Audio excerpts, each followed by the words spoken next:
Ya, Assalamualaikum warahmatullahi wabarakatuh. Selamat pagi adik-adik semua.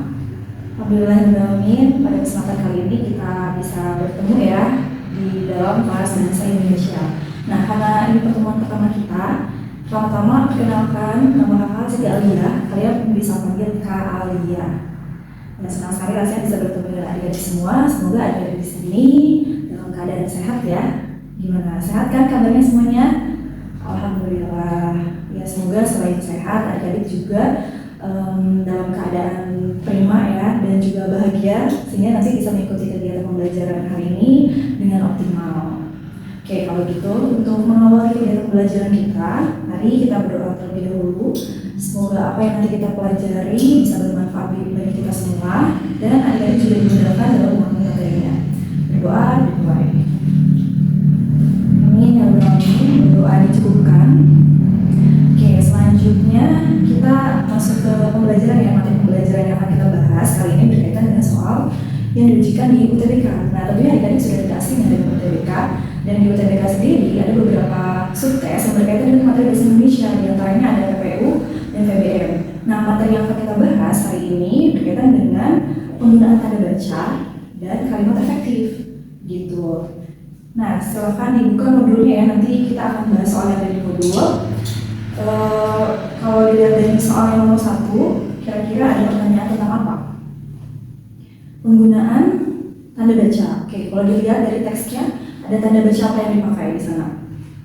Oke, ada titik, kemudian ada tanda koma. Nah, memang dua tanda baca itu yang sering dipakai dalam sebuah kalimat ya. Tapi kita lihat dulu tanda titiknya, ada masalah? Sudah tepat? Di sana kira-kira fungsi tanda titiknya sebagai apa? Mengakhiri sebuah kalimat. Oke, baik. Berarti sudah tepat ya, karena memang titik dipakai untuk akhir sebuah kalimat. Berarti tanda komanya nih ya, kemungkinannya yang kita perlu cek. Tapi tanda koma sendiri kira-kira fungsi buat apa yang kalian tahu? Rincian. Oke. Terus apa lagi? Nah, itu dia ya, apa lagi ya? Coba kita bahas di sini dulu ya, sebelum nanti kita analisis kalimatnya, penggunaan tanda baca sudah betul atau belum. Ya, kita bahas tentang penggunaan tanda koma dulu di sini ya. Nah, sebetulnya tanda koma ini penggunaannya ada cukup banyak ya.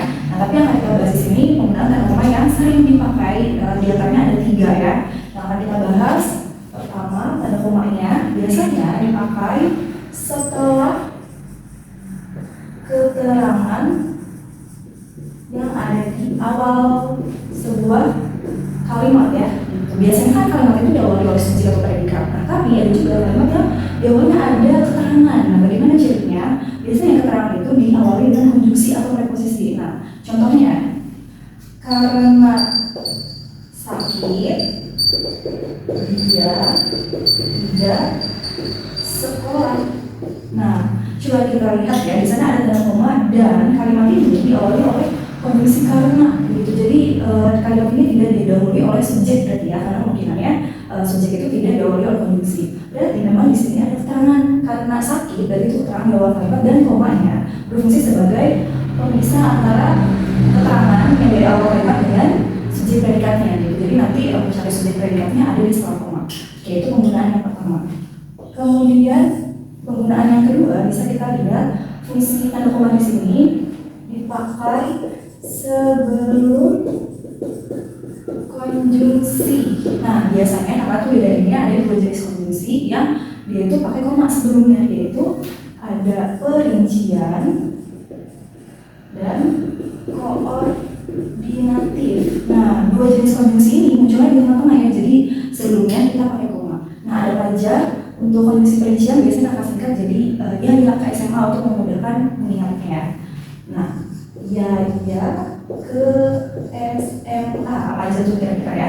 Ya-nya yaitu, yakni, kecuali, S-nya seperti, M-nya misalnya, A-nya antara lain. Nah, konjungsi perincian ini akan menggunakan koma pasti sebelumnya, gitu ya.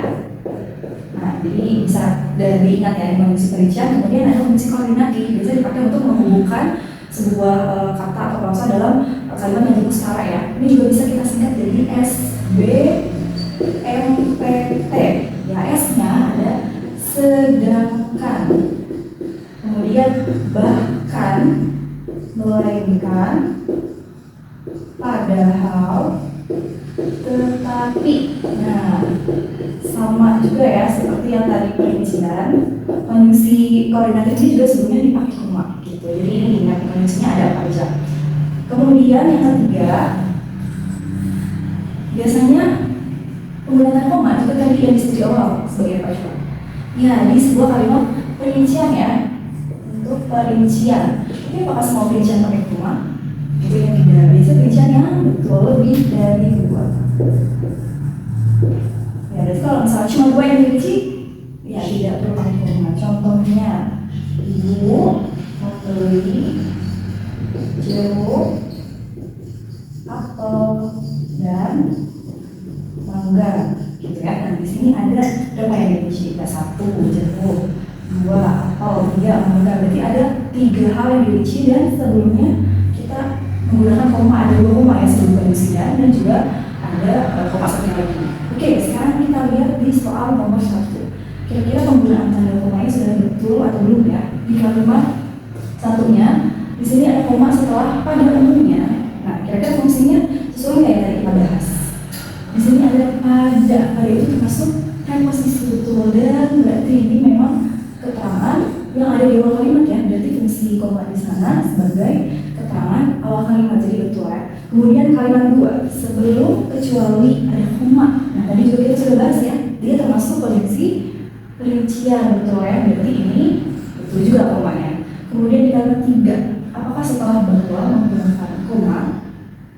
Nah, tadi ada nggak ya yang kita bahas? Kalau misalnya masih ragu-ragu, coba kita buktikan di kalimat 4 dan 5 dulu ya. Di sini ada konjungsi tetapi dan sebelumnya koma. Nah, tadi ada nggak yang kita bahas? Ada yang di konjungsi koordinatif, betul. Berarti kalimat 4 juga betul penggunaan komanya untuk konjungsi sebelum konjungsi koordinatif tadi ya, tetapi. Kemudian yang kelima, di sini ada koma sebelum dan, terus ada koma lagi. Termasuk penggunaan yang mana? Betul, yang perincian, karena di sini juga ada 1, 2, 3 hal yang dirinci ya. Jadi koma di sini sudah tepat. Berarti kita bisa simpulkan kalau misalnya kalimat 3 di sana setelah bahwa tidak perlu pakai koma ya. Jadi jawabannya kalimat 3 yang penggunaan tanda bacanya kurang tepat. Gitu. Oke, itu untuk nomor 1. Sekarang kita lanjut ke soal nomor 2 ya. Di sana sudah ada pertanyaan tentang kalimat yang tidak efektif, betul? Ya. Nah, tapi sebelum itu kita pahami dulu sebenarnya apa sih yang dimaksud dengan kalimat efektif. Nah, kalian pernah dengar nggak sih kalimat efektif, kalimat logis gitu ya. Nah, kita pahami dulu kalau misalnya kalimat efektif itu adalah kalimat yang dia komunikatif dan sesuai dengan aturan kebahasaan gitu ya. Misalnya tadi menggunakan tanda bacanya tidak ada yang salah begitu. Tapi ada syarat yang paling utama yaitu dari strukturnya. Jadi sebuah kalimat dikatakan sebagai kalimat efektif kalau dia memiliki setidaknya subjek dan predikat begitu. Jadi kalau misalnya kalimat itu tidak ada subjek atau predikatnya, maka bisa dikatakan bahwa kalimat itu tidak efektif gitu. Jadi itu dulu yang mesti kita cek ya kalau ada pertanyaan kalimat efektif. Nah, di soal UTBK sendiri ada pertanyaan lain sebenarnya, tapi sebenarnya mengarah ke kalimat efektif, yaitu efektif atau enggak, yaitu misalnya kalimat logis, kalimat beku gitu ya. Nah, karena perlu kita cek subjek predikatnya dulu, makanya kita perlu pahami nih subjek itu ciri-cirinya seperti apa dan predikatnya ya, karena kadang kita masih suka bingung nih buat nentuin subjek dan predikatnya. Oke, coba kita bahas dulu ya ciri-cirinya. Yang pertama, subjek itu biasanya dia menjawab pertanyaan apa atau siapa. Jadi nanti kalau misalnya kalian mencari subjek, kalian bisa pakai pertanyaan apa yang dibahas atau siapa yang dibahas gitu ya. Kemudian yang kedua, subjek itu bisa didahului dengan kata yang atau bahwa gitu ya, karena yang atau bahwa itu bisa meluaskan atau memperluas subjek gitu. Kemudian yang ketiga, tapi subjek tidak bisa didahului konjungsi atau preposisi gitu. Karena tadi kalau kita lihat ya yang didahului konjungsi atau preposisi itu termasuk apa tadi keterangan ya gitu. Jadi subjek tidak bisa. Nah, kemudian predikatnya seperti apa? Nah, dilihat dari cirinya, predikat itu biasanya memang berdampingan dengan subjek ya, dan dia menjelaskan subjeknya gitu. Jadi kalau misalnya nanti kalian udah ketemu subjek, nah nanti bisa dicari predikat dengan apa yang terjadi dengan subjeknya gitu, bagaimana dengan subjeknya, karena predikat itu menjelaskan subjek. Kemudian sama seperti subjek, predikat juga tidak bisa didahului apa tadi? Konjungsi, betul, dan preposisi ya, preposisi juga gitu, karena kan tadi yang didahului konjungsi dan preposisi adalah keterangan. Nah, kita lihat kalimatnya ya, ada di soal yang pertama, ada di kalimat 3. Kira-kira apa yang dibahas di sana? Sudah adakah subjeknya? Ya, di sini dia bahas salah satu caranya. Nah, berarti caranya ya sebenarnya. Dan kalau kita lihat sebelum subjek ini tidak ada konjungsi kan ya, karena ini salah bukan konjungsi kan ya, makanya jawabannya di sini salah satu caranya subjek dan predikatnya adalah. Nah, ini perlu kalian ingat juga, jadi kalau ada kata adalah, merupakan, ialah, itu bisa jadi predikat ya, karena dia verba gitu, karena kerja, karena biasanya predikat itu bisa berupa kata kerja. Nah, berarti adalah predikatnya, dan sebelum adalah tidak ada konjungsi ya. Jadi kalimat 3 masih bisa dikatakan efektif karena ada subjek predikatnya. Kemudian kalimat 4, kalau kita lihat di sini ada kata melalui, apakah itu konjungsi? Dan ada tanda koma di sini, kira-kira fungsinya buat apa? Apakah perincian? Ataukah ada konjungsi yang memerlukan koma sebelumnya? Nah, tapi kalau dilihat di sini melalui sampai kalimat, bisa dikatakan keterangan yang ada di awal kalimat ya, karena nanti subjek predikatnya setelah koma. Nah, di sini ada kata kita. Siapa yang dibahas di sini? Kita ya. Berarti kitanya sebagai subjek, dan ada apa dengan kitanya? Dia yakin gitu. Maka predikatnya yakin, dan yakin itu kata sifat. Jadi predikat juga bisa diisi oleh kata sifat. Jadi kalimat 4 juga masih lengkap subjek predikatnya. Kemudian kalimat 5, kalau kita lihat di sini juga ada tanda koma ya setelah COVID-19. Dan kalau kita lihat menggunakan koma di sana sebagai keterangan juga gitu. Dan berarti subjek predikatnya kita lihat setelah koma ya. Di sana ada Kadin bersama perusahaan-perusahaan di sektor swasta. Nah, sampai sana ya perlu jedanya, sampai situ lah subjeknya. Kemudian tengah menggelar. Bagaimana dengan Kadin dan perusahaannya? Dia tengah menggelar ya, berarti predikatnya tengah menggelar, atau intinya adalah menggelar gitu ya. Oke, berarti 5 juga masih betul. Kemudian kalimat 6, apa yang dibahas?